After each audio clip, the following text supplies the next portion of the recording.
আমি যাচ্ছি এখন এক কাজে। হ্যাঁ, এই কাজটা শেষ করুম, তারপরে বাসায় যাবো। হ্যাঁ, বাসায় যাইয়া তারপরে রান্না করুম, রান্না করে তারপর খাওয়া দাওয়া করুম।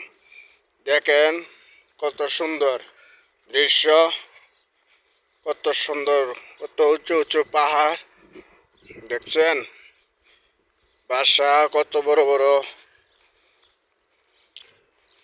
এ দেখেন মার্জা কত সুন্দর।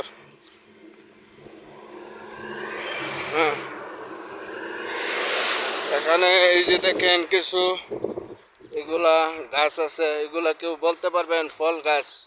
বলতে পারলে বলে দিন, ঠিক আছে।